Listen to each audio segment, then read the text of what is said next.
o si están teniendo todas las clases semanales con los otros profes. Eso es lo que no sé. No, nos dijeron que cada 15 días. Igual todavía no tuvimos con todo. ¿No? No, Bueno, mañana y el entonces, viernes tenemos con los que no tuvimos todavía. Psicología, práctica, después con de la fuente que no ¡ay, más, creo Dios! que es didáctica, no, y no me acuerdo si alguno más. Los únicos que tuvimos fue Acri, Hernández, bueno, usted, Barrera, que creo que lo tenemos mañana de nuevo, y Zapat, de filosofía.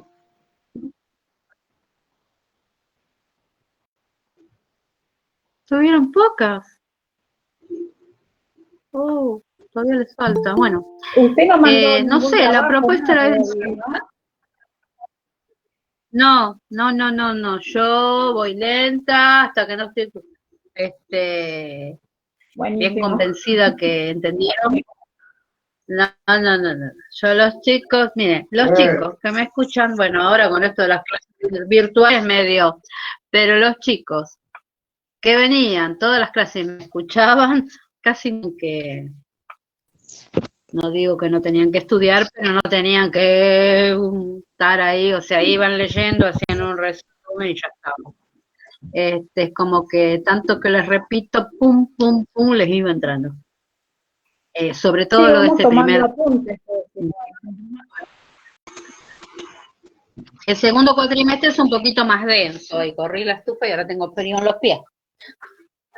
Ahí, ahí está. Bueno, si escuchan ladrar, chicos, estoy con mis perros acá. ¿Qué va a ser? Cuando no hace tanto frío, doy clases en la galería, en el fondo. Entonces los perros están todos acá durmiendo y no me molestan. Pero si escuchan ladrar, por favor, disculpen. ¿Qué va a ser? Bueno, no sé, piensen eso.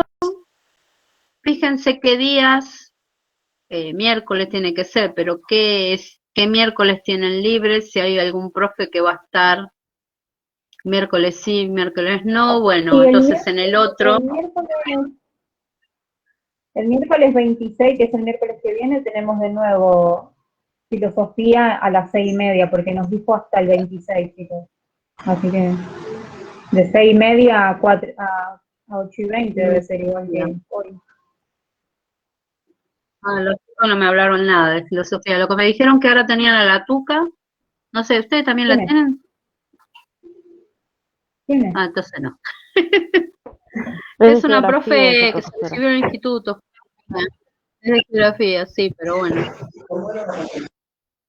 por ahí tenían alguna materia, no sé. Yo pensé que teníamos las 2 primeras horas y después se iban con los otros chicos las 2 segundas. Entonces hubiera sido fácil combinarlo. Y si no, bueno, vemos de qué manera podemos combinarlo. Porque usted Los tiene chicos de solo los geografía miércoles, hoy, ¿eh? Sí, los miércoles. usted da. Los chicos de geografía tenían ahora un profe. O sea que les quedaría libre, creo, la semana que viene, que yo igual le voy a dar las 2 primeras horas y después les doy a ustedes para terminar de arreglar. Entonces, si nos podemos poner de acuerdo y tenemos la suerte de que nos queda algún, ¿cómo les puedo decir? Entonces, un miércoles los tengo a los chicos de geografía, otro miércoles a ustedes, y se pueden explayar un poquito más en el horario, o sea, si quieren empezar a las 7, bueno, podemos terminar como a las 9:30, 10, no hay problema. Es decir, según cómo se vaya dando las preguntas, el entendimiento, todo, sin esto de que mirando el horario que tengo los otros chicos, ¿me entienden? Si podemos organizar así, mejor, y si no, bueno, vemos qué manera. Yo con ustedes tendría las segundas horas, ¿sí? No, tercera y cuarta, mejor dicho.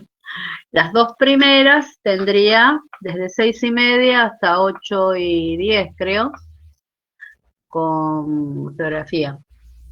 Y bueno, la semana que viene volvemos a tener Y ya terminamos de arreglar de qué manera nos organizamos con esto de cada 15 días.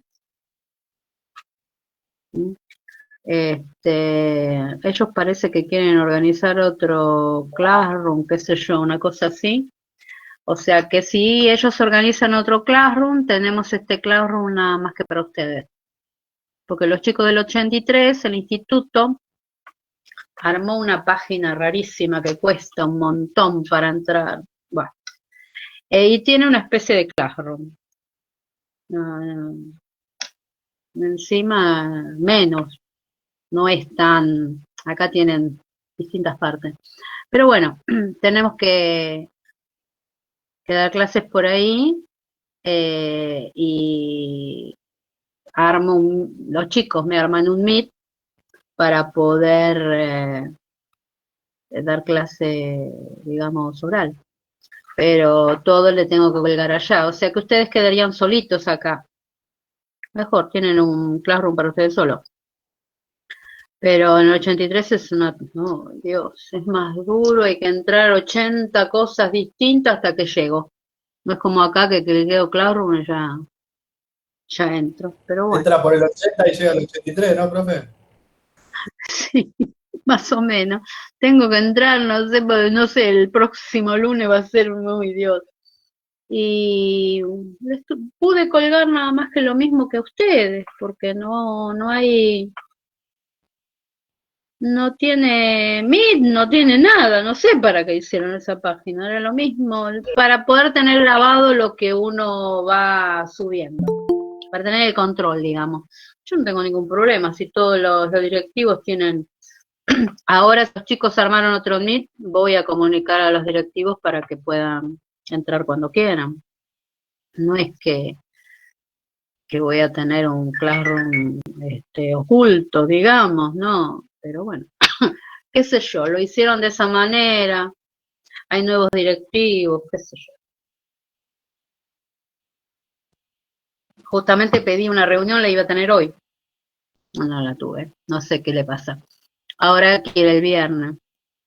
Quiero una reunión con el directivo de que si ellos quieren tener grabado, si ellos me arman el Meet, yo no tengo ningún problema, que lo graben. Y tengo la libertad de hacer como estoy haciendo ahora, viste, con los chicos. Espero que siguen. Pero eso de todo por escrito, el alumno necesita preguntar, escuchar, aunque sea cada 15 días, pero es lo que yo pienso, es lo que yo siento de mi materia, ¿no? Bueno, no sé si hay chicos que no vieron la semana pasada, ¿eh? ¿Hay chicos que no estuvieron la otra clase? Yo pienso Sí, profe, yo no sí. estuve en la clase anterior. Bueno, ahora yo igual repito las clases. Repito los temas. Yo pedí directamente una nota y esto, la página que me pusieron, es un claro lo mismo. ¿Qué hago yo todo por escrito? Entonces, como ellos quieren tener centralizado, pedí una reunión, parece que el viernes me la va a dar para ver si ellos quieren hacer el Meet y monitorearlo, grabarlo, lo que quieran, que lo haga. No lo puedo hacer así, podría hacerlo, pero no lo voy a hacer saltando por encima de ellos. No queda bien, digamos, ¿no? O sea, eso es una de las cosas que aprenderé en la vida docente. Uno no puede saltar sobre un cargo. ¿Eso saben cómo se maneja todo esto? No, lo van a aprender, no sé cómo no lo van a aprender. Nosotros, por ejemplo, aunque estemos peleados con el directivo, tenemos que pedirle, si queremos una intervención de un inspector, le tenemos que pedir por escrito a nuestro directivo, el que estamos peleando, intervención del inspector. No podemos pasar por arriba. Bueno, es una forma de... Ellos no pueden pasar por encima del inspector e ir al jefe de inspectores, de área, digamos, de inspectores. Creo que así se manejan los militares, ¿no? No se va. Creo que es así, que no se pueden saltar de cargo. Así que bueno, Vamos a ver. Bueno, hay chicos nuevos. Yo en el Classroom colgué un apunte.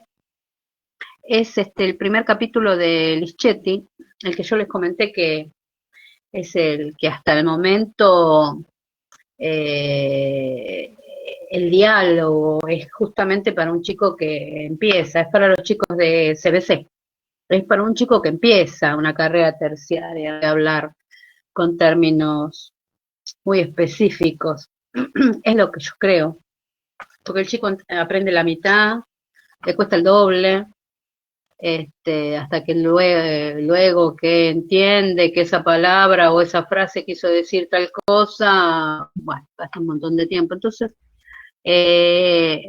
por el momento sigue siendo el texto, si bien es ya antiguo, es el texto más apropiado para dar esta primera parte, que es toda la parte teórica. El resto, la parte biológica y demás, la explicación, la primera parte no está mal, lo que está es desactualizado. Muy desactualizado porque obviamente tiene 20 años este texto. Por año están habiendo cada vez más hallazgos y nuevas conclusiones, así que imagínense, no sé si se enteraron, hace 2 años se encontró, recién se publicó este año, se encontraron en un sitio acá en Catamarca cabellos humanos que los fecharon como 6 veces porque no se podía creer la fecha y tienen 40.000 años. ¿Sabían? Bueno, son temas que se actualizan constantemente. Así que los manuales para la arqueología y la antropología enseguida quedan, digamos, desactualizados. Salvo la parte teórica. La parte teórica es excelente el libro, es así de grueso. Pero bueno. Entonces, para esta primera parte, entonces para la parte de antropología, vamos a usar este texto y yo les voy a colgar un resumencito mío. Si ustedes quieren tener toda la bibliografía, no sé si se habrán dado cuenta que está todo lo del año pasado. Ustedes van para abajo, van a encontrar el texto que colgué ahora de Lischetti, el otro que les digo que es mío, que es el resumen, lo que yo quiero que ustedes saquen de ese texto de Lischetti, y todo lo del resto del cuatrimestre y todo lo del segundo cuatrimestre. Si quieren ir bajándolo Profe, yo y estuve poniéndolo. buscando y encontré algunos. No sé si serán. La lista, sí. Los del segundo cuatrimestre están los últimos. Porque yo Evolución los de guardé. organismo. Mejor, porque me costó, chicos. Porque el Drive bendito me olvidé la contraseña. No sé cómo entrar. Y no los podía bajar. Hay uno que Así se que llama, entré al Classroom por el celular y Arqueología ya como lo el subí. presente de Vela al pasado. Cristina Belli, ¿puede ser? Ese. Son esas Y de después, la trama bueno, cultural. Esos Lischetti. son los que vamos a usar después. Sí. Después Es Lischetti. Sí, y uno más que... No, el otro lo tengo en un documento. Pero estos están bien, estos dos. Sí, mejor. Sí, hay unos cuantos más. Después está una ventana de la Belli, arqueología, esa la encuentran. ¿El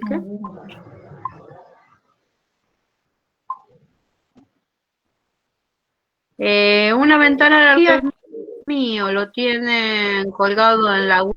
Tenía un montón de texto. Lo que pasa de que las páginas de arqueología, no sé qué pasa en España, empezaron a cobrar y ya cerraron. Nos quedamos sin las publicaciones.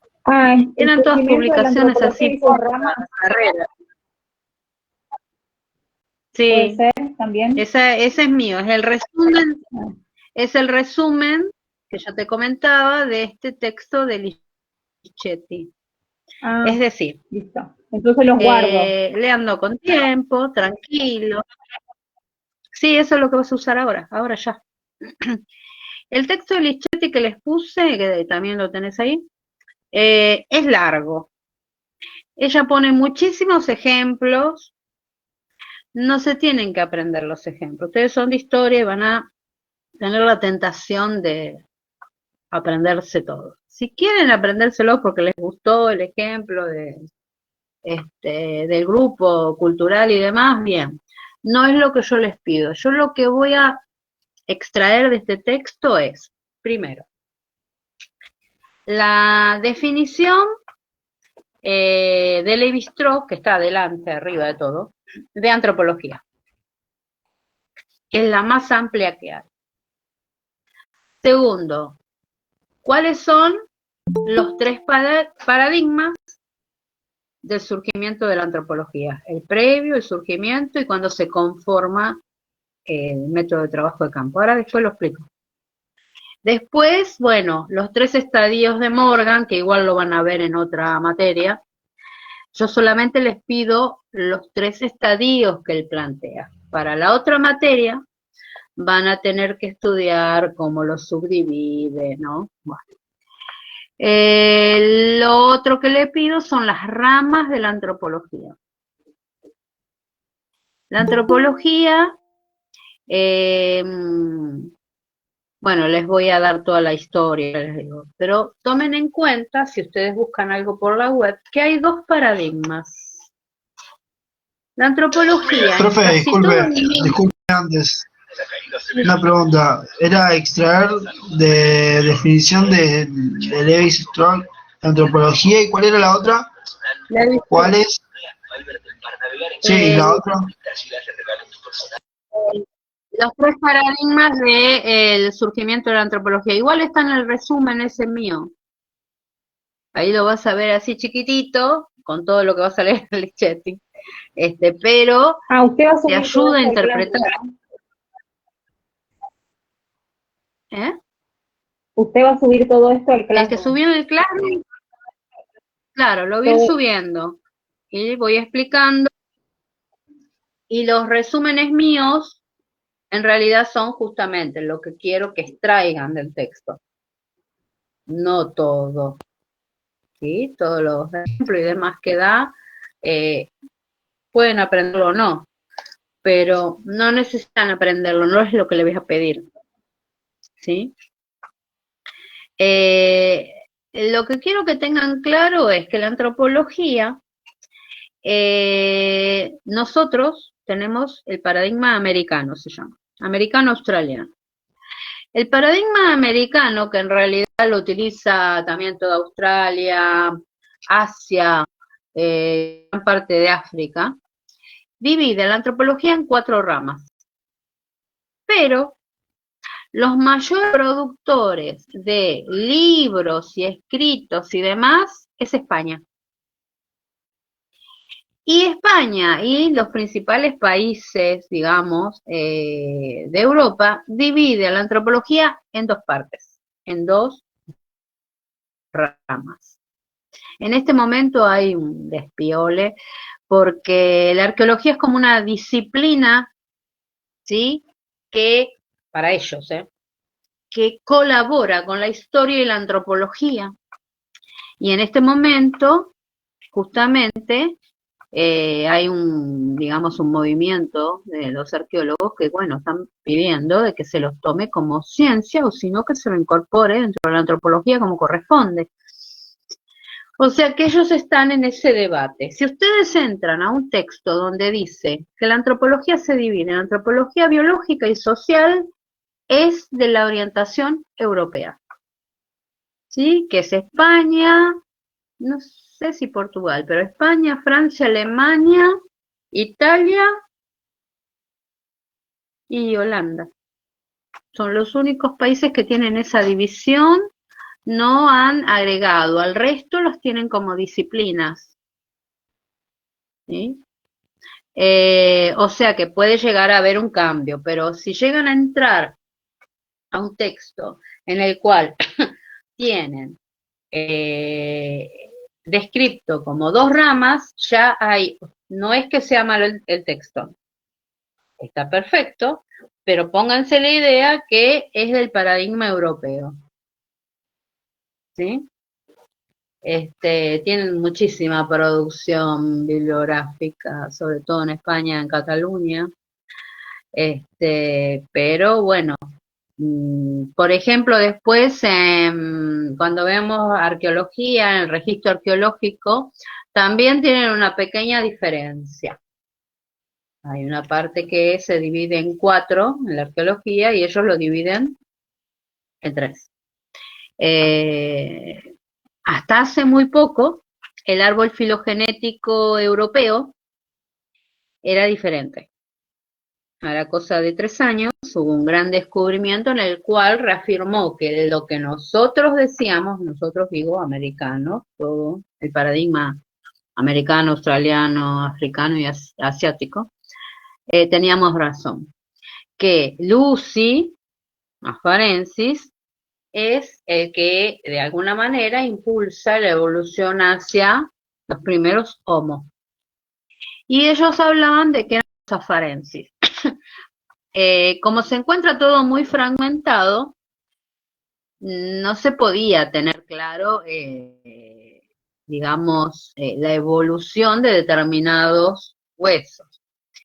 Hasta que hará cosa de unos, no sé, 5 años por ahí, un poquito más, hubo un descubrimiento que científicos puedan deducir que el Africanus, el que ellos decían que daba origen a los habilis, no es el que da origen a los habilis, sino que es el afarensis, como teníamos nosotros. El árbol que ustedes tienen. Ese lo debes saber. Ah, no, no lo bajaste todavía.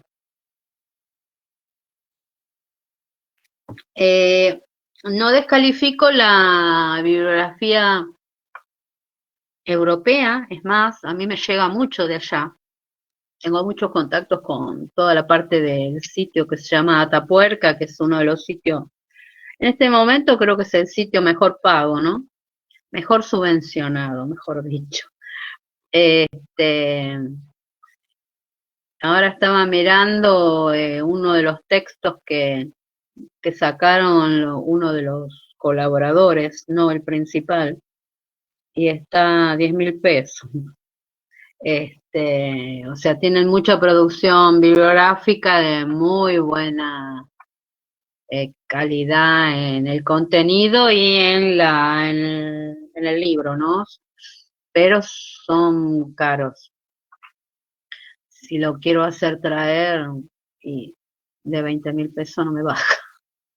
Yo hice traer varias veces texto, pero tienen muchísima producción en cuanto a la parte biológica, una barbaridad los trabajos que hacen. También tienen la parte de arqueología bíblica.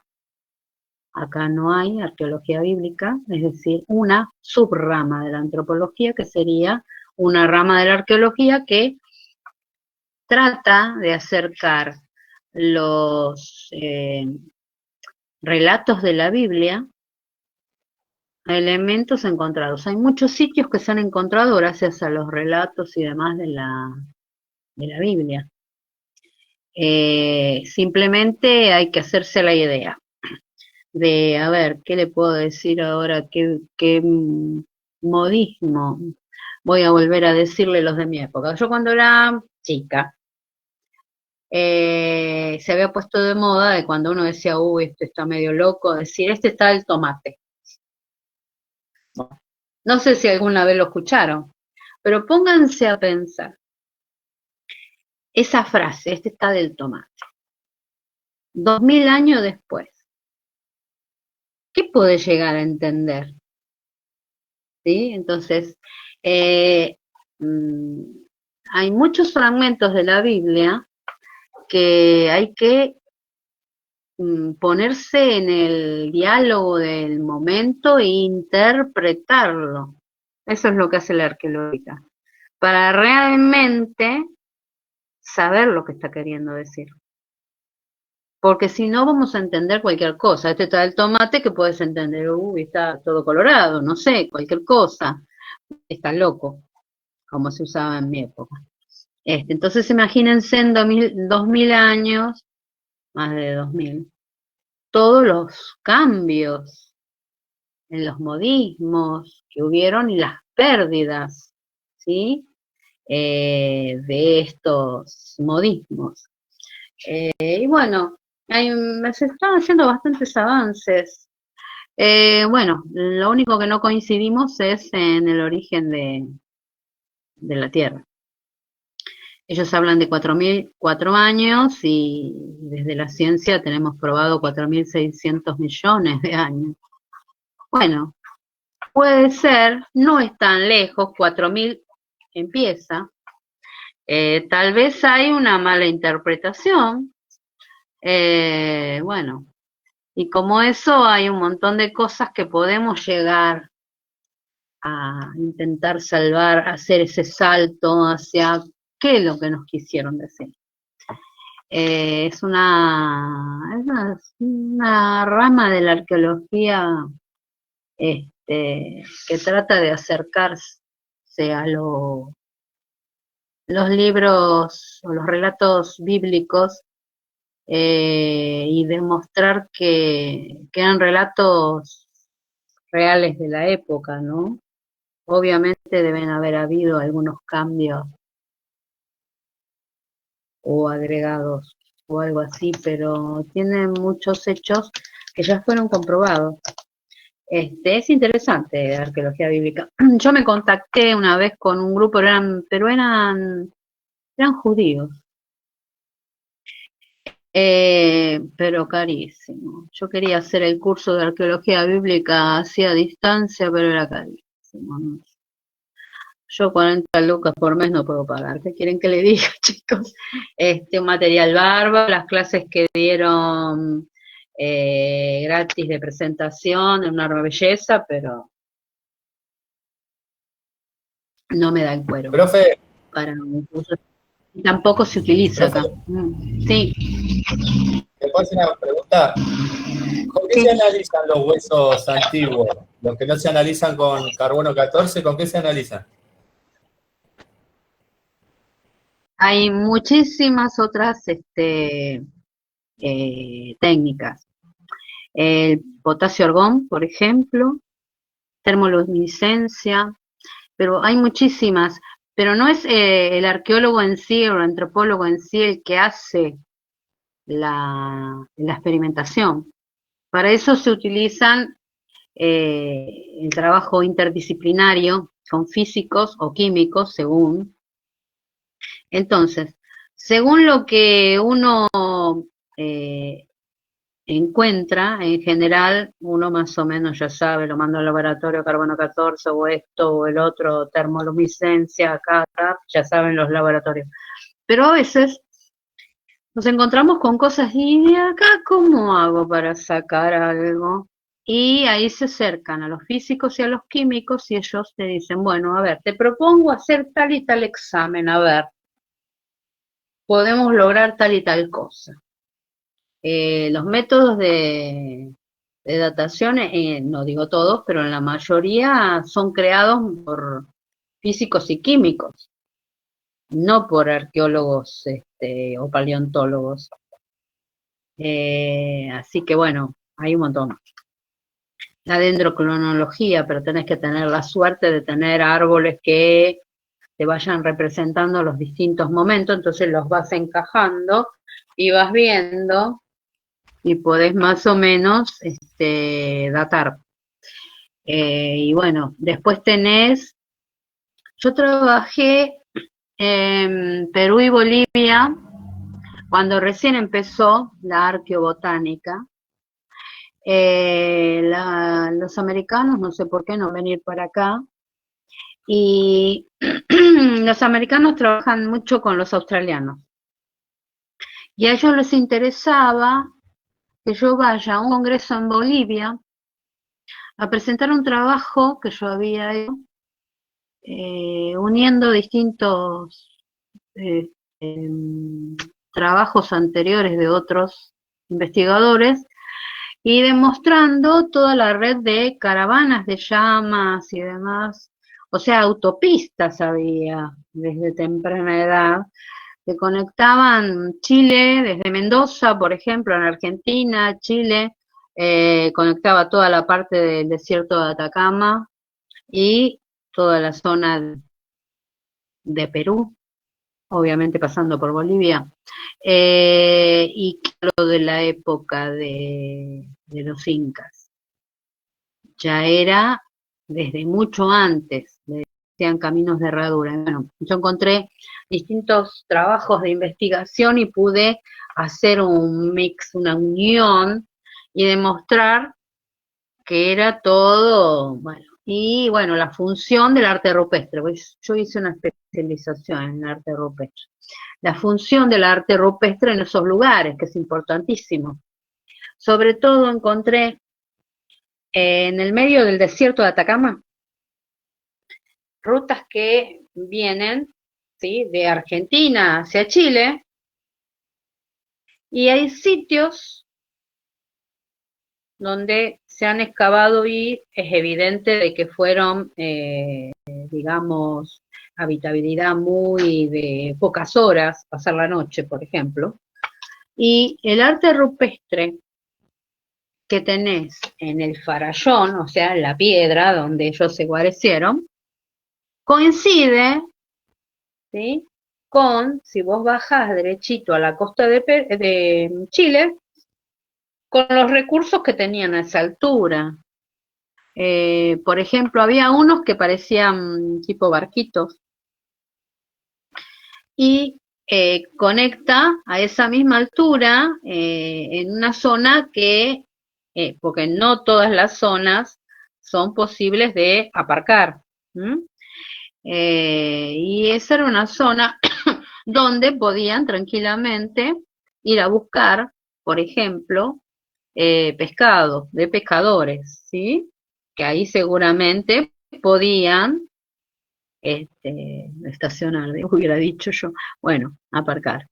Después, por ejemplo, aparecen unas aves, albatros, bueno, aves, distintas aves marinas, en determinados farallones, y vos unís, y están ya encontradas las rutas que se llaman de herradura, las rutas por donde se frecuentaba, y vas a lugares donde están llenos de rocas, o sea, no es lugar donde pueda llegar un barquito, y es donde están estas aves posadas, hay determinado momento del año que está repleto.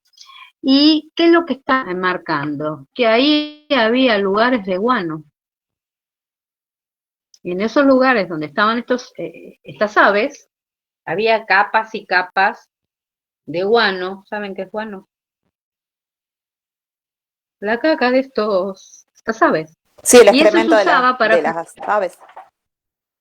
Exacto, eso se usaba para fertilizar, bueno, distintos cultivos.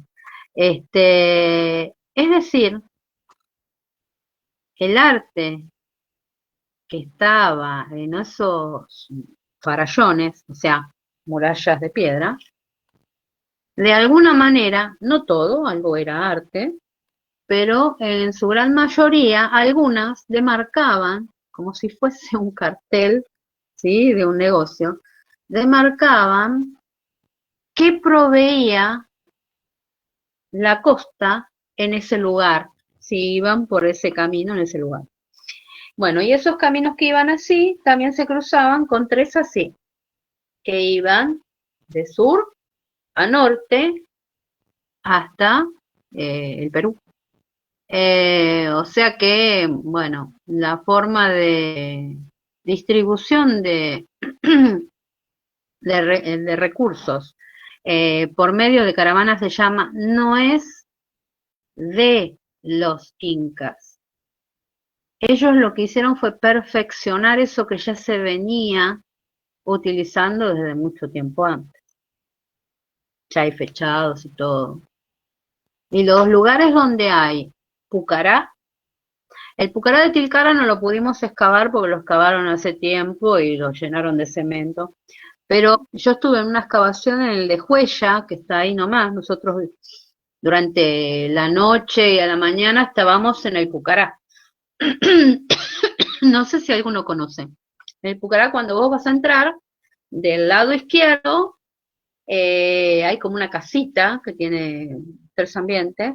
Bueno, ahí las veces que paramos, y al lado derecho van a ver una callecita de tierra que termina en una casa antigua, que esa fue donada a Filosofía y Letras, o sea, toda esa parte la manejamos, en la UBA la maneja Filosofía y Letras, y ahí la Toyota no sé ahora, teníamos una Toyota, pero la cambian cada 2 años, de la facultad. O sea, la camioneta de la facultad está siempre en Tilcara. ¿Por qué? Porque el que esté trabajando tiene que cruzarla a Bolivia todos los años porque se compra allá, es muchísimo más barata. Mira, Filosofía y Letra compra en Bolivia la camioneta. Pero ese nos sirvió para ir a Joya. Joya es del otro lado de la ruta.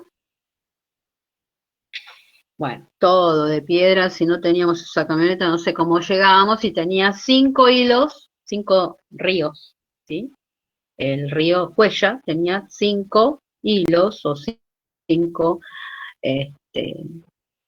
divisiones, que bueno, había veces que era un poco difícil cruzarlas, había que cruzarlas, la camioneta nos llevaba lo más posible, si estaban muy crecidos, había que cruzar los 5, y si no, nos cruzaba los primeros y los últimos, que eran más hondos, los cruzábamos como podíamos, todos los días, hacíamos. Y excavamos huellas durante 48 días, y encontramos, justo en mi cuadrícula fue, encontramos un fogón.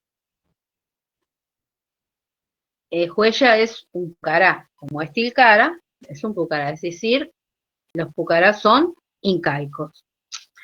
Encontramos, justo donde estaba yo, un fogón anterior a la habitabilidad inca.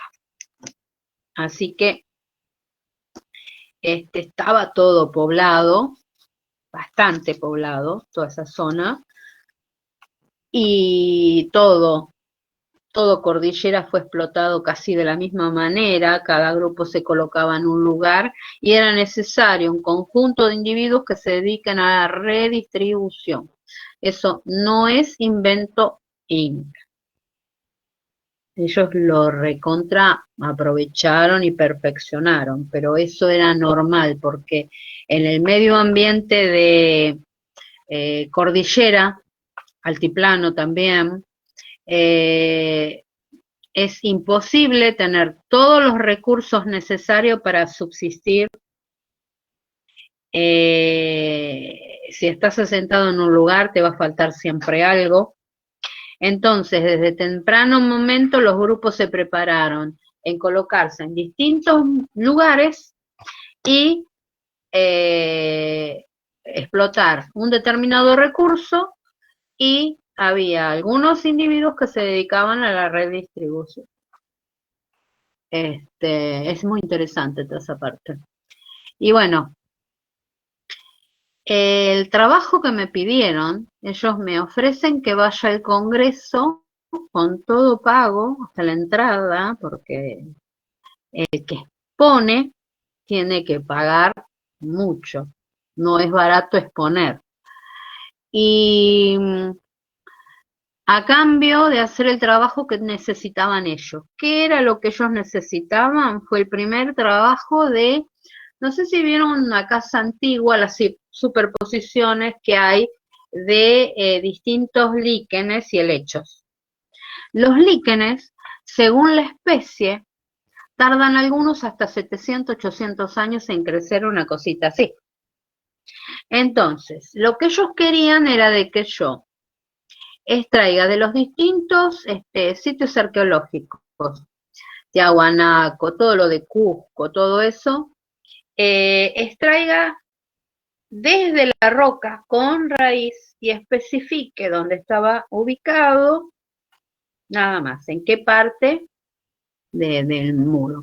Entonces ellos lo que hicieron es hacer un fechado por medio del crecimiento de estos líquenes. Eso es arqueobotánica, que ahora es lo más común, pero en ese momento fue innovador. Ellos lo habían hecho en un sitio ahí en Estados Unidos, pero ellos querían justamente estos sitios de toda la red de incaica. Y bueno, parece que no podían o no querían. Lo que pasa que es, si le hace mal la altura, yo estuve hasta los 5.200 metros.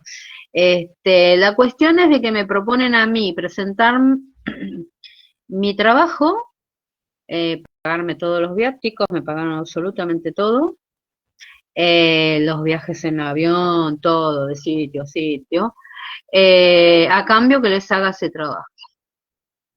Recheto, ¿Eh? profe. Recheto, ¿no? Es zarpado. No te creas. No es tan fácil trabajar mochila al hombro en el medio de la montaña sola. Yo ahora me pongo a pensar, digo, uy, qué loca, pero no sé, me entusiasmó, no veía posibilidad de ir hasta esa zona a hacer un trabajo tan particular y encima todo pago. Y yo me mandé mi picardía a Argentina. Ellos me pidieron que haga el pasaporte, lo hice con corazón en la mano, todos los arqueólogos con más antigüedad, digamos, en el ramo me decían que confíe, que la plata iba a llegar, y me mandaron todo dólares. Calculando con hoteles de 2, 3 estrellas, mucho más nos pidas en Bolivia, en Perú, en Cusco tampoco. Y yo me fui a pensiones más baratas, así que entonces me alcanzó para todo. Los viajes tenía yo un 20% de descuento en avión y demás. Yo iba como arte rupestre.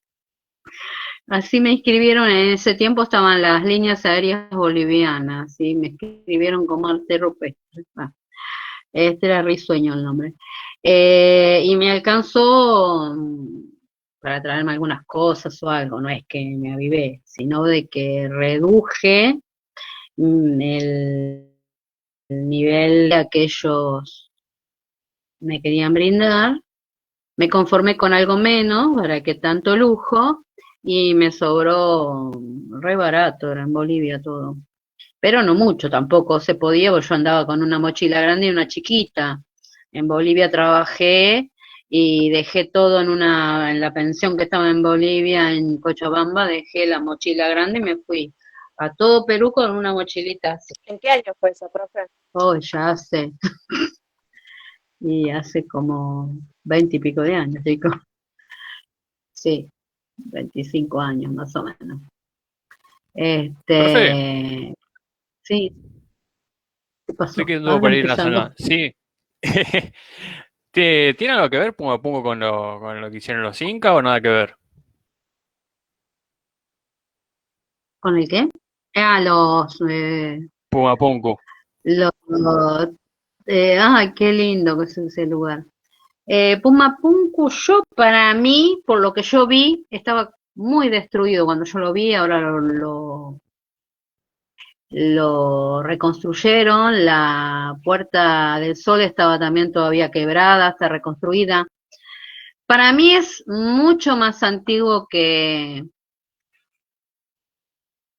la Puerta del Sol. Yo por lo que vi, te das cuenta en la tonalidad de la roca, no sé qué decirte, pero es como que tenés el ojo preparado. Yo para mí, Pumapunku tampoco tiene una característica netamente inca. tiene algunas características como si hubiese sido otro grupo que estuvo ahí. Y ¿Pero se sabe dónde coincidentemente sacaron la roca? Perdón, no sé si se escuchó. ¿Se sabe dónde sacaron la roca? se estima de dónde. No, todavía no está hecho todos esos trabajos. Pero no te olvides que han encontrado una ciudad sumergida en el Titicaca.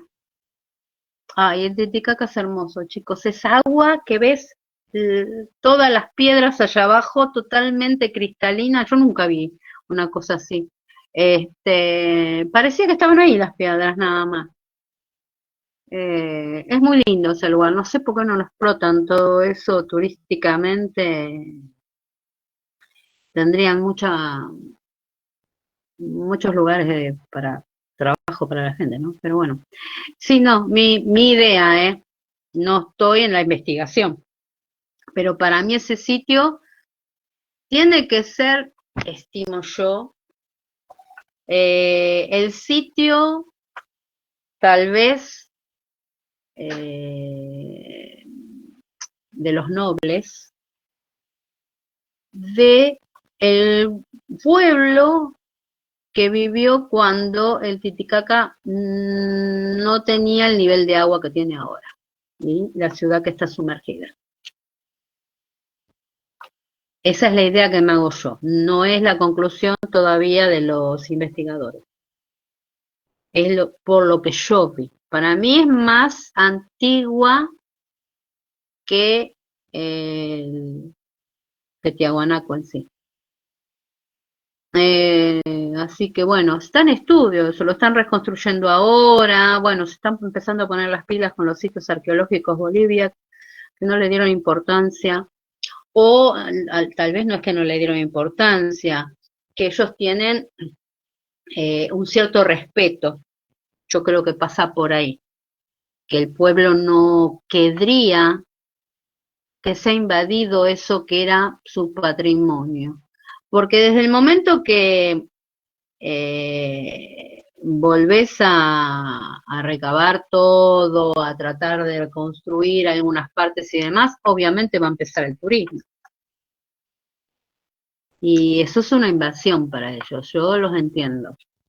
A mí me parece que más que nada la parte cultural estaba muy reservada por esa razón. Pero bueno, salió a la vista todo lo del... Yo no vi la ciudad sumergida, no me llevaron por ahí. Seguramente se tienen que haber visto, porque el agua es lo más transparente que he visto en mi vida, de un lago, ¿no? Yo para mí lo estaban reservando, el pueblo no querría, el pueblo, quiero decir que la cultura, ellos no querían que invadan su cultura, pero bueno, el avance de la civilización, entre comillas, va por todos lados. Pero es un lugar que si lo saben explotar, pueden llegar a levantar gran parte del país o mucha gente que vive muy mal. Es otra cosa, es otro mundo. A mí me costó adaptarme. Estuve 16 días ahí me costó adaptarme. Pero bueno, Perú es un poquito más, tiene mucho turismo, entonces está más, no, es más adaptable para nosotros, pero Bolivia no, es otra cosa. Pero bueno, empezamos. La clase pasada entonces yo había empezado a explicar lo del texto de Lichetti. Entonces, Lichetti entonces nos da la definición más amplia que hay de antropología. La antropología estudia al hombre, ¿sí? En todas sus dimensiones, tanto histórica como geográficamente. Y Lichetti también lo que explica con muy buena, una explicación muy sencilla, muy entendible, explica cómo surge la antropología como ciencia. La antropología como ciencia surge en un momento muy particular y por una necesidad muy particular. la revolución industrial había llegado a tal punto que comienza a tener excedentes. ¿Quiénes eran los poseedores de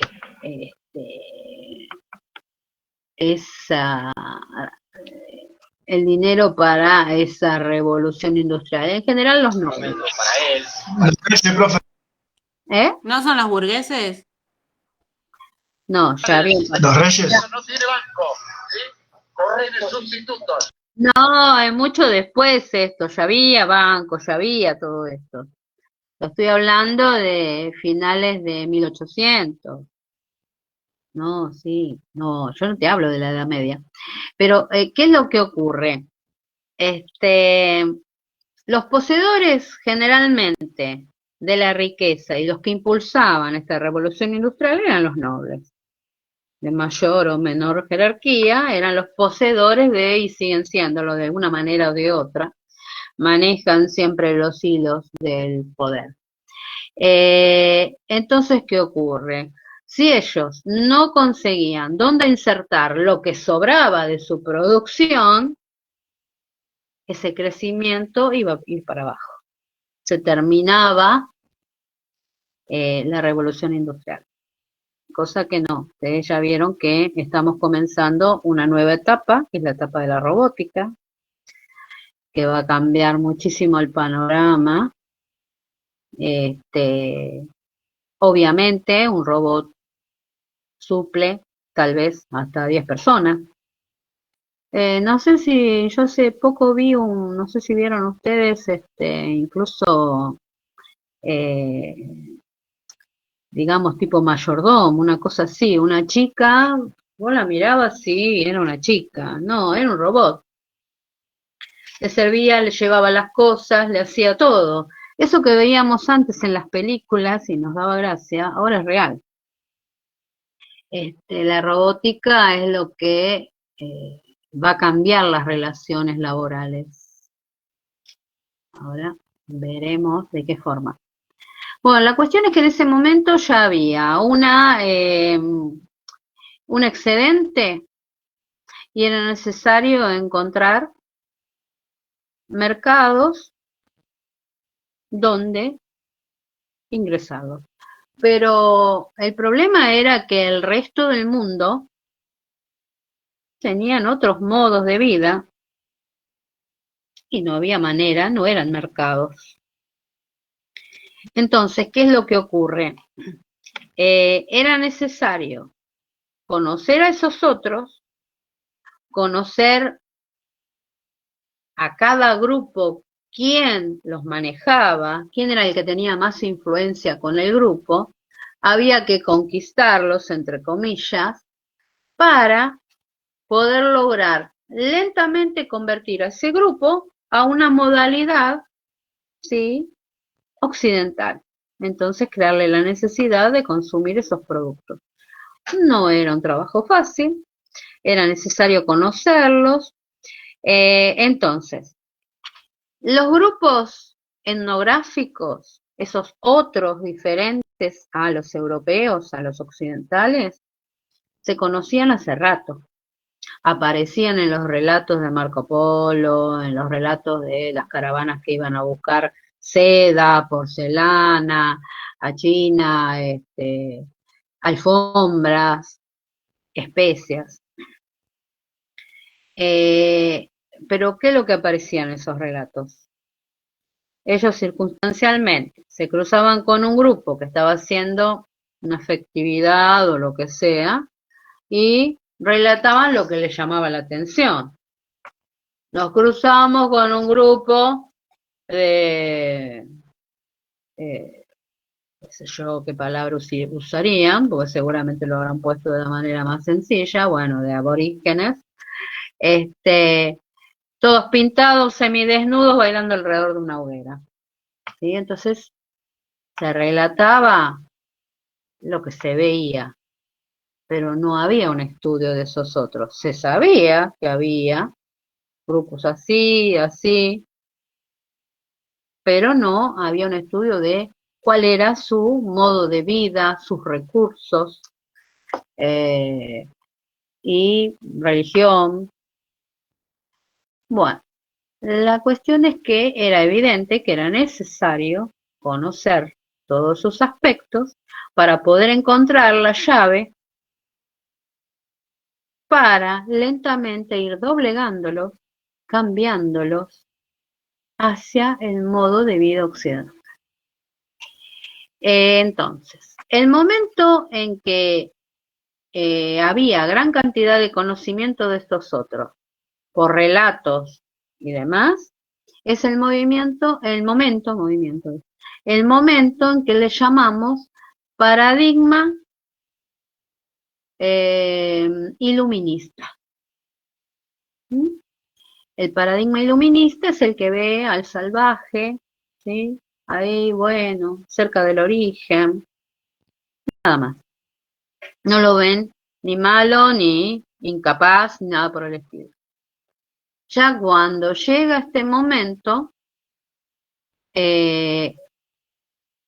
comienza a haber una necesidad de marcar esa diferencia. Ellos, los europeos, eran civilizados y los otros eran bárbaros o salvajes. ¿Sí?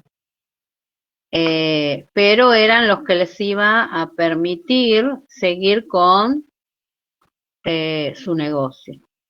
Así entonces, ellos comienzan a utilizar las ideas de Darwin, que la supremacía del más apto, y hay un sociólogo,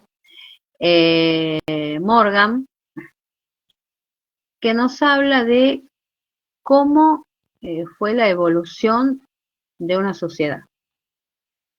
Según Morgan plantea que todas las sociedades comenzaron primitivas, salvajes, luego se fueron organizando, especializando, conociendo las formas de domesticar plantas, animales, aceptándose lentamente, algunos más aguerridos, otros menos.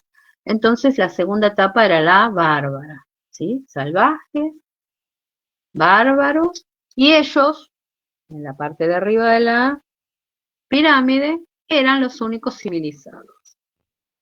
Lo que plantea Morgan es que todas las sociedades comenzaron salvajes. La europea comenzó salvaje, pasó a ser bárbara y actualmente, en ese momento, ¿no? En ese momento ya eran civilizados. ¿Y qué es lo que dicen? Que estos pueblos no fueron capaces de evolucionar tanto como lo hicieron los europeos, por tanto, ellos debían ayudarlos, ese era el diálogo que tenían, lo que decían, debían ayudarlos para que puedan avanzar, ¿sí? Y llegar a una etapa próxima a lo que sería ser civilizado, como si fuese la única mejor forma de vida, ¿no? Con ese discurso ellos de alguna manera solapaban la idea de explotación de estos otros. Entonces, ellos necesitaban un investigador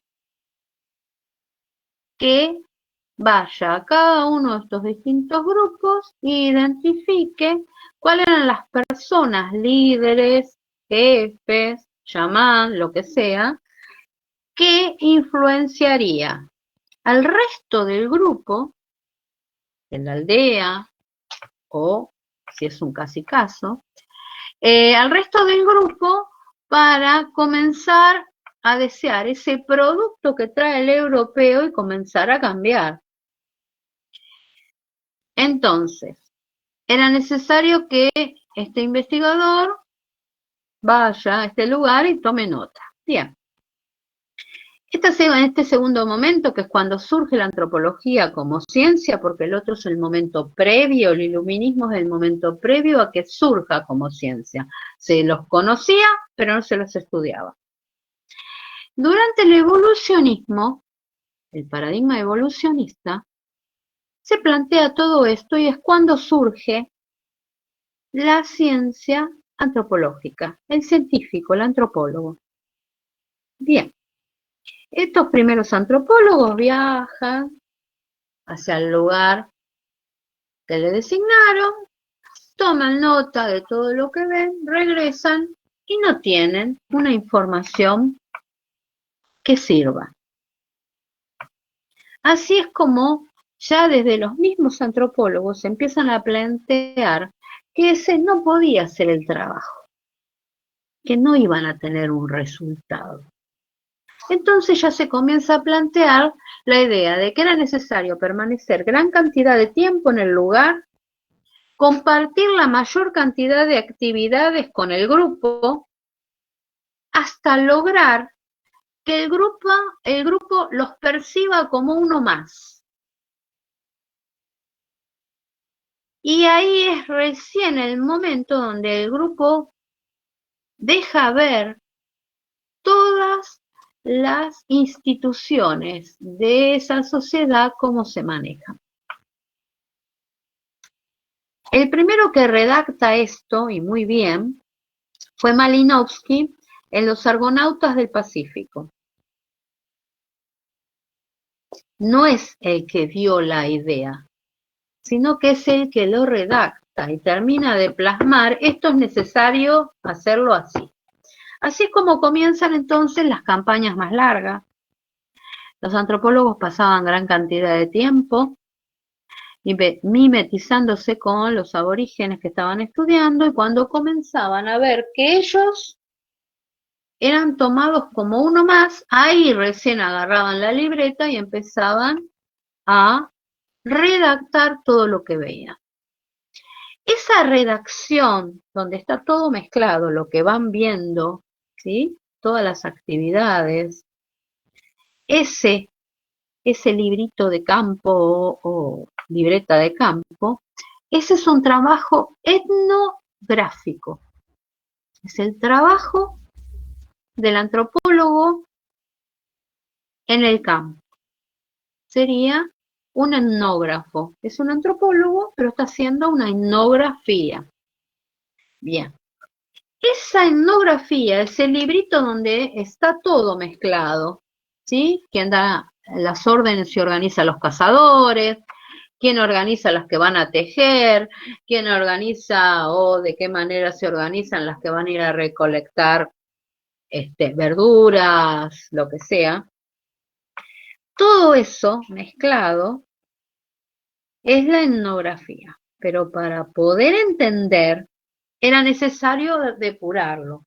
Ustedes si ven algún manual donde hablan, bueno, los incas tenían tal economía, se organizaban de tal manera, ¿sí? Eso ya es una etnología. Sale de este trabajo etnográfico. El análisis del trabajo etnográfico es una etnología, pero no nos olvidemos que ya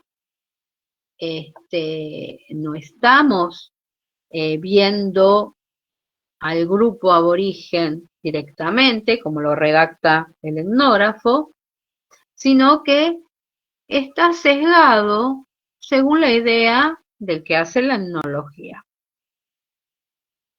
Tal vez hay elementos que para nosotros es importante que ese que hizo ese análisis en esa etnografía lo desestimó y no lo puso.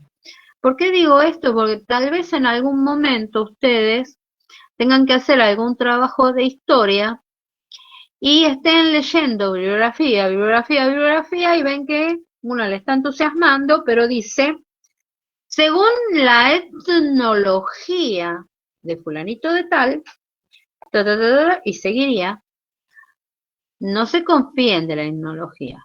Si ustedes están haciendo un trabajo importante, tienen que tratar de leer la etnografía, el trabajo en bruto del antropólogo en el sitio, y ustedes usar su criterio de cuáles son los elementos importantes. Importantes en el sentido de para hacer su trabajo, ¿no? Porque tal vez el etnólogo desestimó elementos que para ustedes les es importante en su trabajo. ¿Sí? Entonces es importante que ustedes diferencien qué es una etnología y qué es una etnografía. La etnografía es el trabajo en bruto, digamos, el trabajo en el campo del antropólogo. La etnología, generalmente la hace otro antropólogo, es la depuración de esos datos. Entonces ahí encontrás cómo se organiza la sociedad y ahí identificás cuáles son los distintos mandos. Cuando se empieza a identificar todo eso, ¿qué es lo que hace el antropólogo? Obviamente va más de una campaña, no una sola. Comienza a mostrar, por decirlo de alguna manera, o llevar de obsequio a esos que son los que realmente influencian al resto del grupo, ya sea el chamán, el jefe o un líder, que a veces son los mejores guerreros, suelen ser en algunos grupos los que influencian al resto de la sociedad. Entonces, esas son las personas a las cuales las nuevas visitas del antropólogo o de estos grupos que están haciendo el trabajo antropológico, llevarle obsequios de lo que queremos que ellos compren después, ¿sí? Y ir entusiasmándolo, ir haciendo ver al pueblo qué es lo otro que pueden obtener, ¿sí? Es un trabajo minucioso. Entonces, cuando estos otros quieren obtenerlo, pero hay que tener un circuito de monedas, de plata. Y en ese lapso, que fueron más de una vez, también observaron qué recursos había y qué se podía explotar. Entonces, la propuesta al pueblo es que se organicen, que lo organizaban ellos después, que se organicen para hacer determinada extracción de recursos que iban a ser pagados con dinero, y ese era el dinero con el cual iban a comprar este tipo de elementos venidos desde la civilización. Obviamente era un trabajo muy minucioso, pero entonces estos grupos empiezan a organizarse para explotar determinado recurso que era necesario en la metrópolis. O había recursos que no explotaban o que no habían, pero el medio ambiente lo permitía, les hacían abrir grandes espacios para sembrar tal o cual elemento que a ellos les interesaba. Después le venía, obviamente, marcado 10 veces más caro. Lo que estos aborígenes obtenían de su trabajo, se lo devolvían íntegro. En ese momento hubo un acuerdo de las naciones europeas que estaba prohibido, ¿no? Que no se podían instalar fábricas en las colonias. Es decir, era todo producción y luego el dinero que se puso para pagar esa producción volvía porque le insertábamos los productos como espejitos cuando llegó Colón acá. Esto es muy posterior, ¿no? Bueno, así se fueron insertando, pero ¿quiénes eran los que organizaban a estos grupos para explotar ya sea una plantación o minas o lo que fuese? Un pequeño grupo reducido de la metrópolis. Entonces ahí viene la segunda etapa de la antropología. Ahora había que cuidar a este pequeño grupo que era el que manejaba al gran grupo de proletariado, porque ya pasaron a ser proletariado. Entonces, los antropólogos en esa segunda etapa, comienzan a internarse con distintos tipos de tarea dentro del grupo, como uno más, ¿sí? Esa fue la tarea del antropólogo en ese momento, algo así como un espía. ¿Por qué? Porque el antropólogo en ese momento tenía la función de identificar si había algún tipo de revuelta o algo antes que se produzca. Él era el informante. Esa fue la segunda etapa, siguió siendo siempre a favor de la metrópolis, ¿no? La tercera etapa, que sería este momento, ya hace tiempo, pero estamos en esa tercera etapa, en realidad trabajamos ya dentro de una sociedad occidental, pero que adentro de esa sociedad occidental hay individuos excluidos. Esos otros, ¿sí? Ahora no, pero hace unos años los homosexuales, las prostitutas, siempre eran excluidos. El homosexual no tenía grandes posibilidades laborales, era mal visto. Ahora, gracias a Dios, han cambiado las mentes, pero bueno, costó muchos años. Entonces, ¿por qué se trabajaban estos grupos? Porque lo que se trataba era de alguna manera, primero conocer cuáles eran sus estrategias. Por ejemplo, yo tuve que hacer en mi época cuando estudiaba trabajos con prostitutas. La mayoría, todas tenían pocos estudios y necesitaban un gran ingreso de dinero. Eran de pronto una de las chicas que entrevistamos, porque íbamos entre grupos, no era para nada fácil el acercamiento. Una de las chicas era de Centroamérica, no me acuerdo ahora de dónde. Bueno, tenía 11 hermanos y los padres eran muy viejitos. Ella trabajaba para mantener a su familia. Haití no.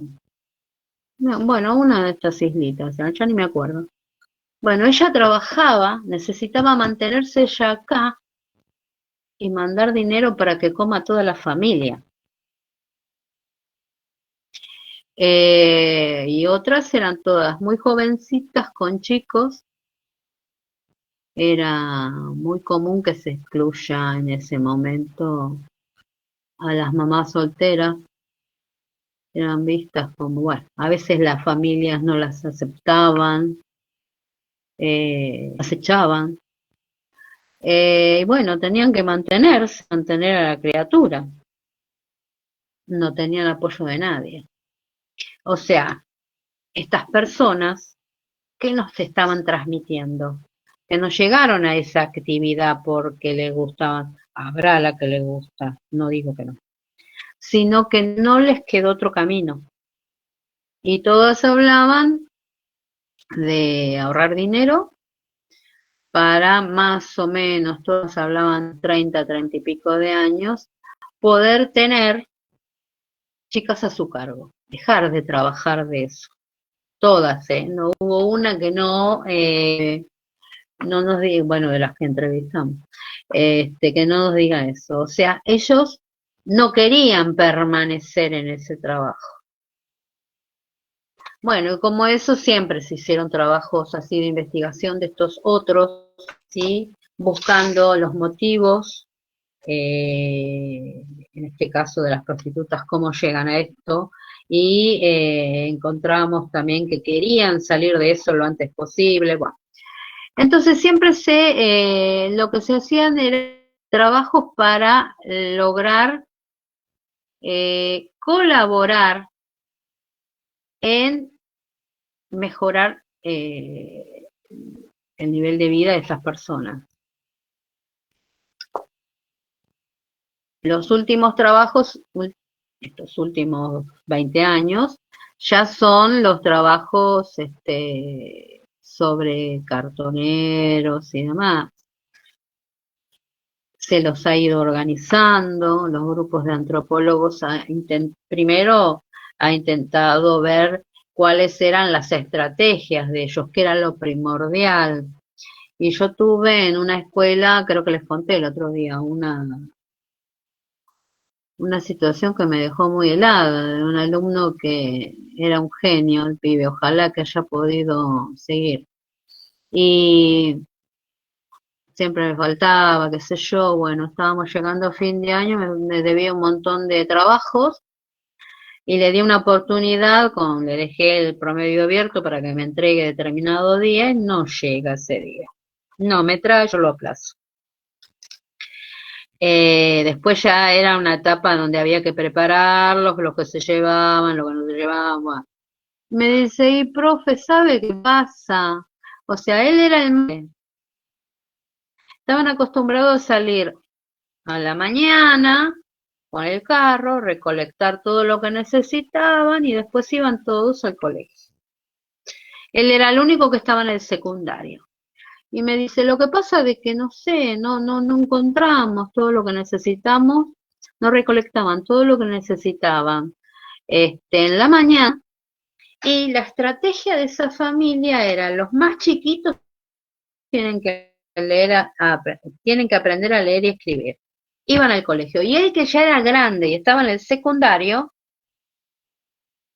y bueno, había que sacrificar la educación secundaria de él para poder lograr, él volvía a salir a la tarde. Yo, la verdad, quedé helada, hice una nota a la directora pidiendo la apertura de la nota del chico, hablando las razones.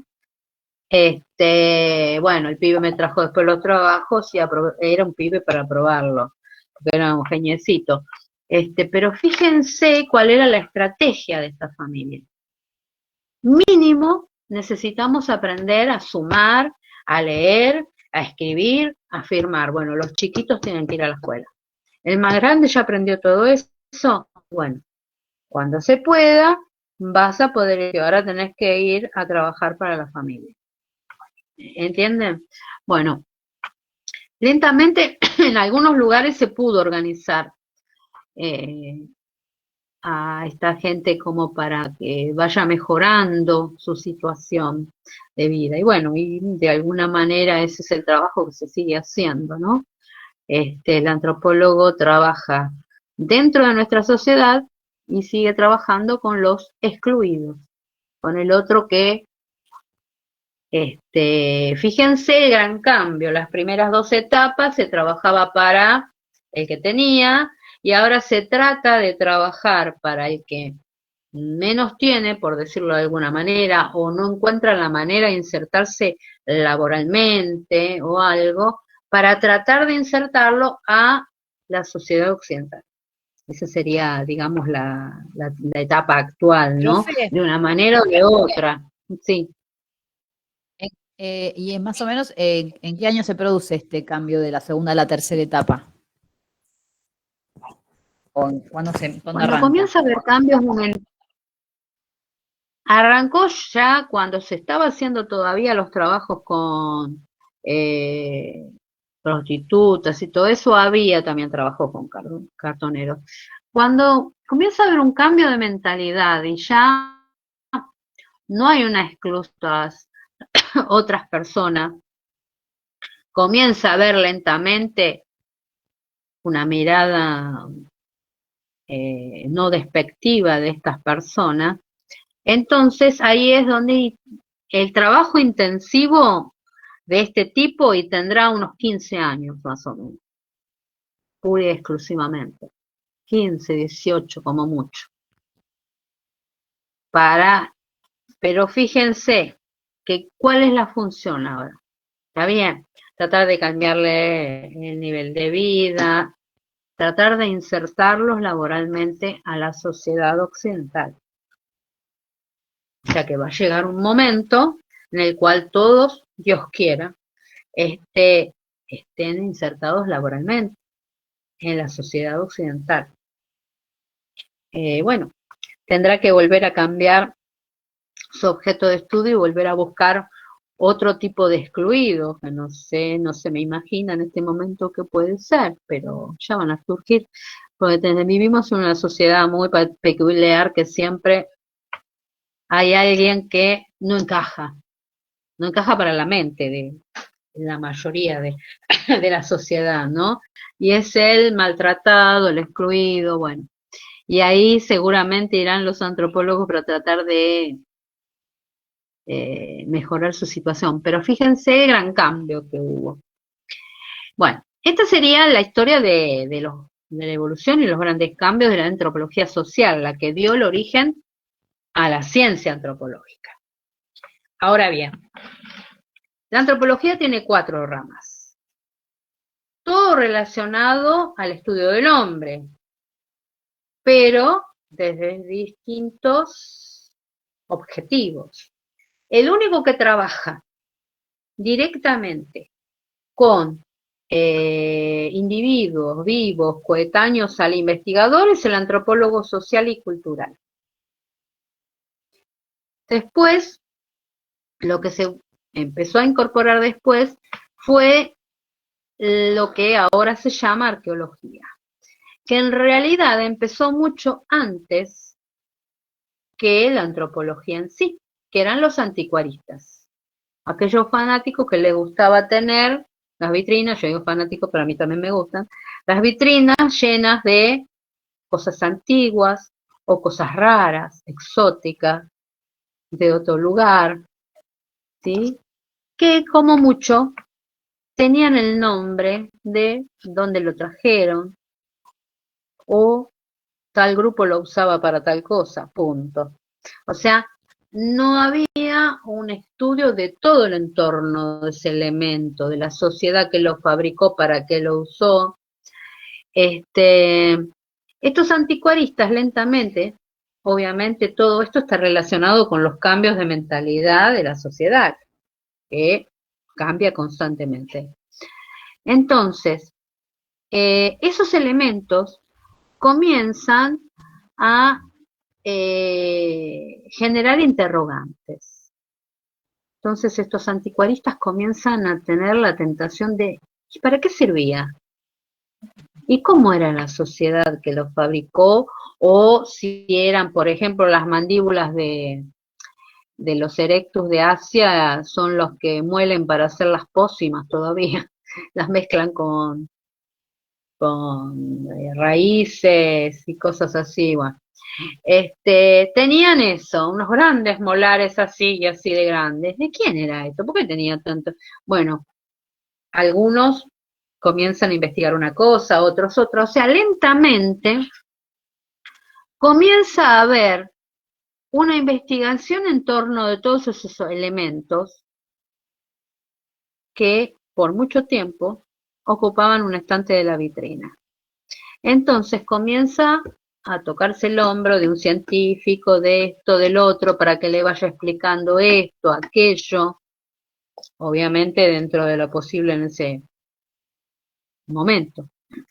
Así es como comienza lo que se va a llamar luego arqueología, y es incluida dentro de la antropología, porque es el estudio del hombre también, desde los restos materiales que dejó. La que tuvo por sí. Consulta, después de eso de la arqueología, ¿no? Viene lo que vendría a ser hay un texto que habla, ¿no? De las 4, que es la antropología lingüística, todo eso. Sí, la antropología lingüística es bastante después. Entonces, ¿qué ocurre? Comienzan a dar un relato y una explicación de cada uno de los elementos. Es incluida por la antropología, cada vez se va cientificando más. La arqueología es muy interdisciplinaria, necesita de médicos, biólogos, físicos, químicos, paleontólogos, geógrafos, geógrafos especialistas en glaciaciones, o sea, cada vez nos preguntamos más. Y para eso necesitamos la respuesta de un investigador que le llevamos la pregunta y el tipo tiene que hacer una investigación en torno a esa pregunta, ¿sí? Y así cada vez, bueno, los congresos de arqueología están llenos de investigadores de todo tipo.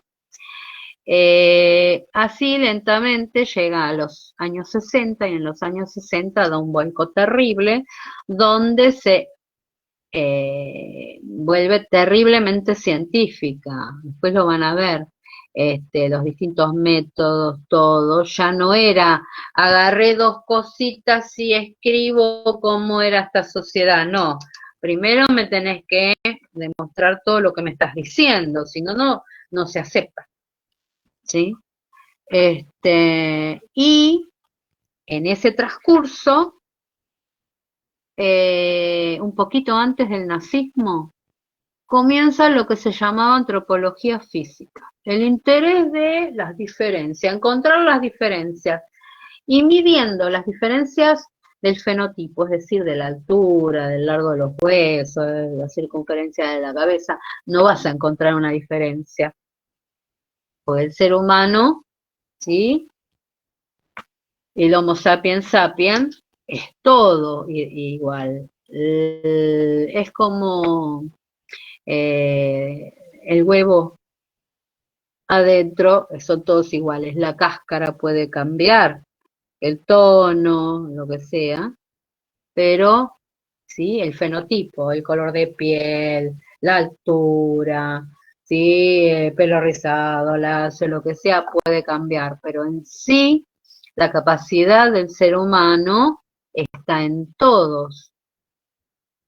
Puede ser tan inteligente uno blanco, negro, colorado o amarillo.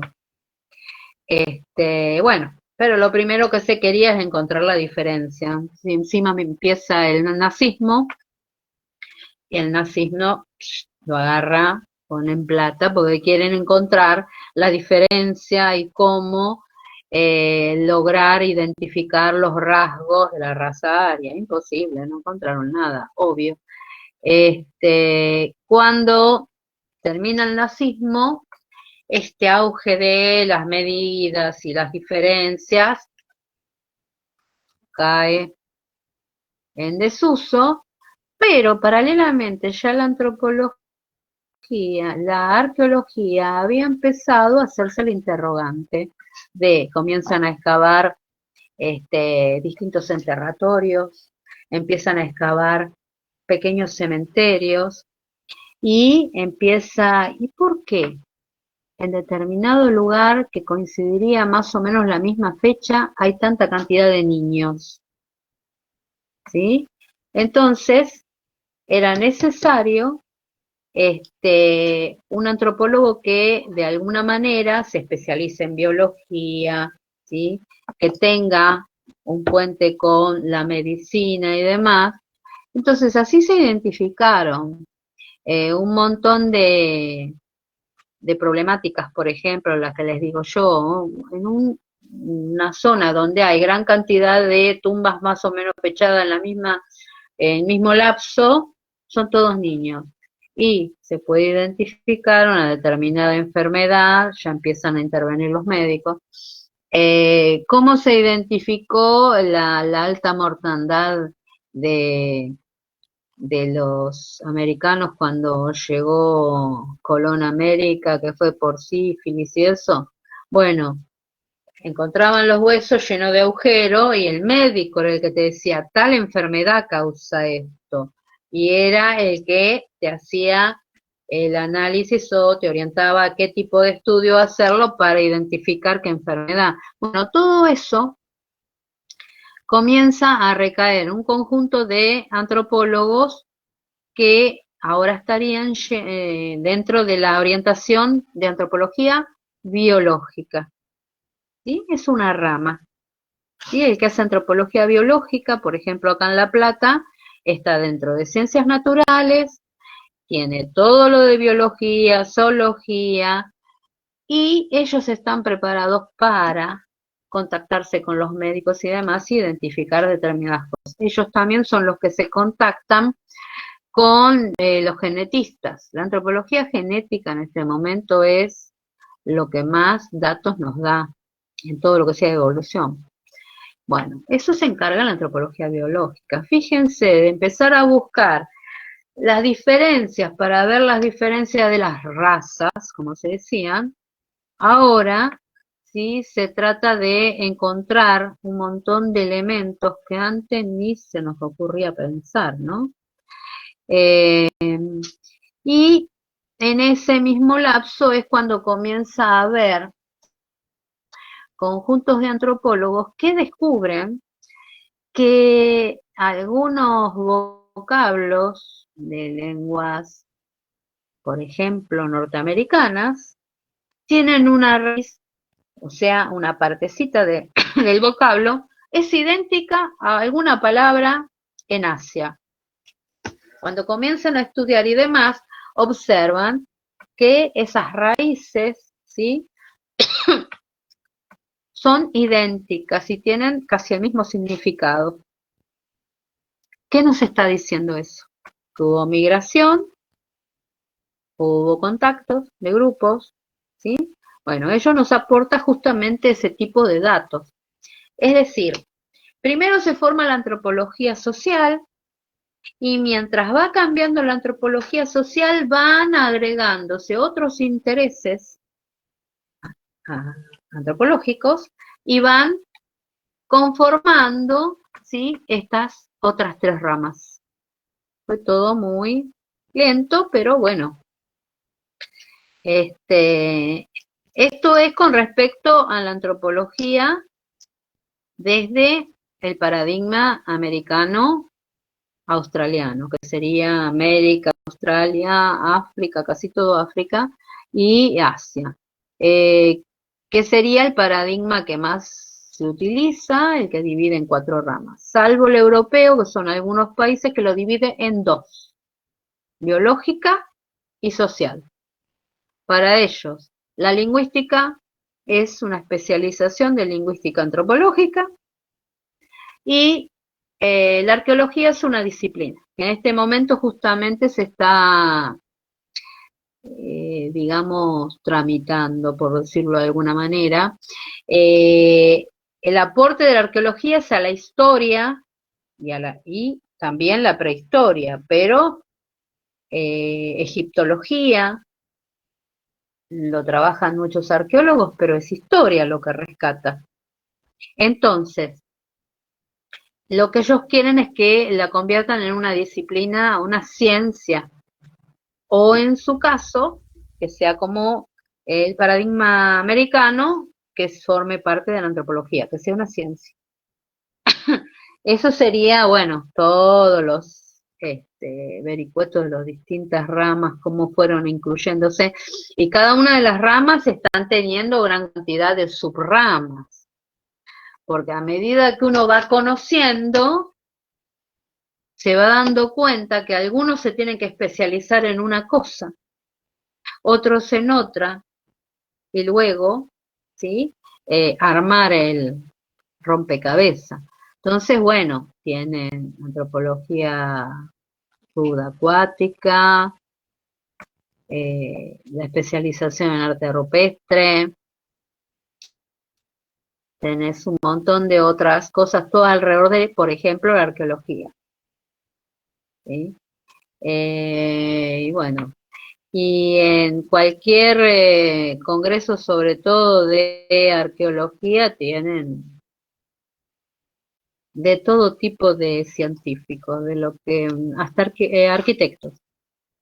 Hay un arquitecto, ¿vieron las excavaciones que hay en Capital y demás? Que es la recuperación de la ciudad, la primera ocupación de Buenos Aires, sobre ella hay otra y después está la que vemos. Son 3, una encima de la otra. Bueno,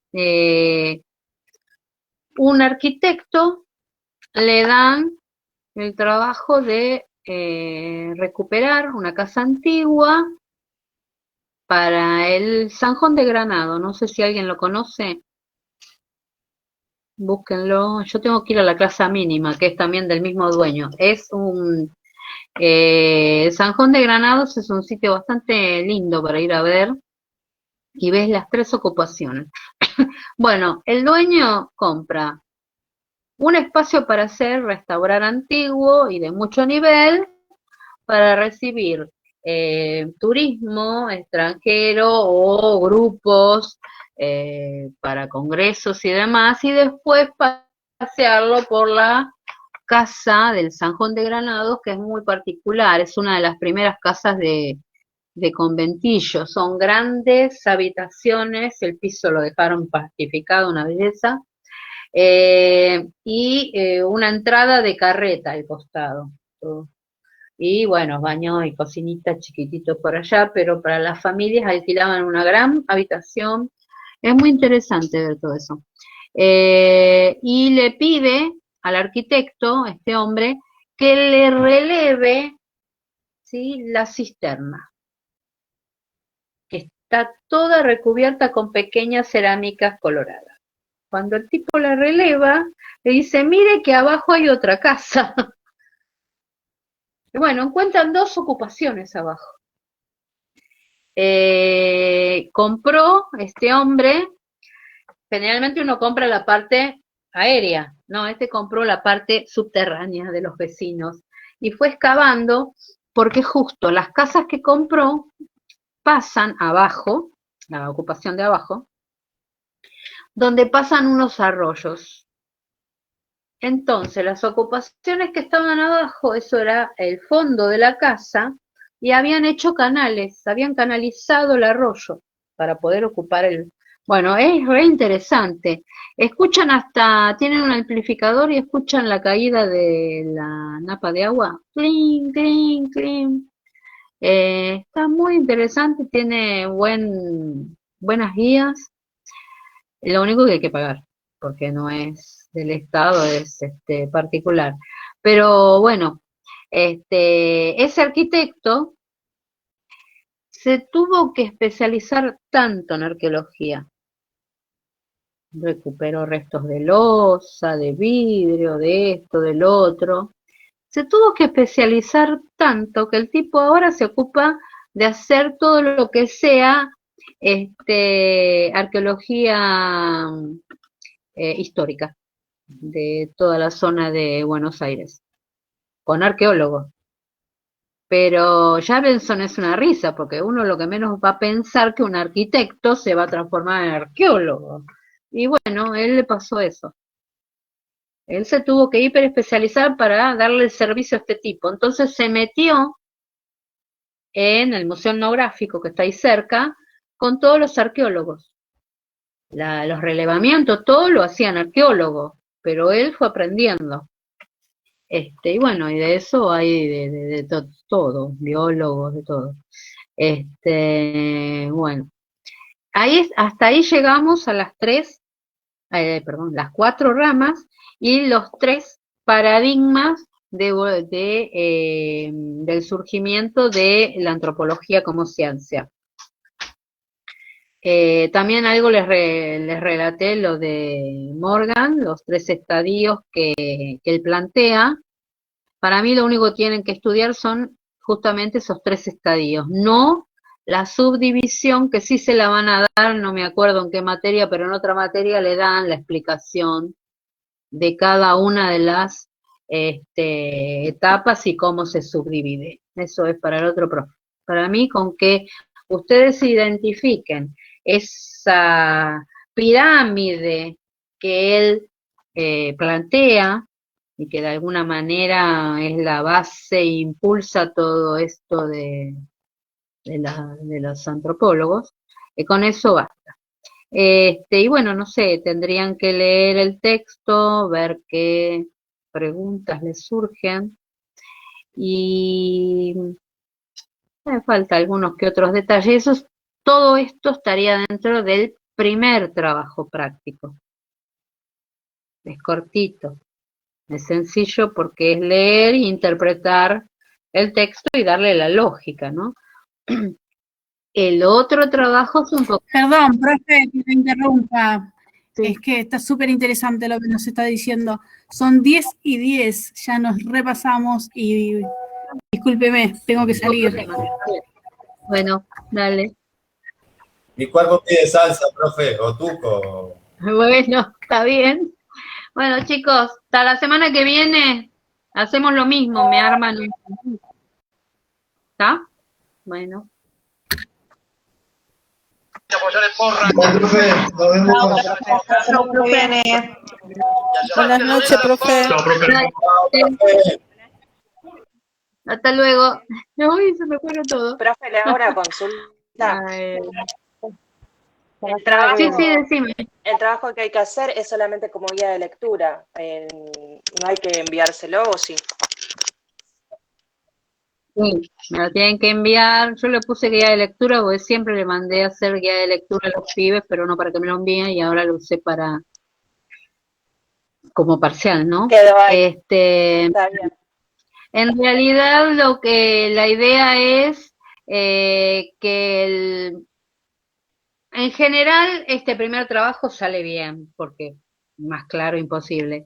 Pero si algún alumno tiene algo que no está bien, lo que hago es hacerle reformar, no es que tiene un recuperatorio ni nada por el estilo, sino hago que termine de entender el tema. ¿Sí? Esa es la función de la guía. Está bien, bien. Ahí dice sin fecha de límite, o sea, también... No, eso de fecha límite, eso todo es del año pasado, eso era porque fue un despiole. Está todo el año pasado, por eso le consulto. No, este año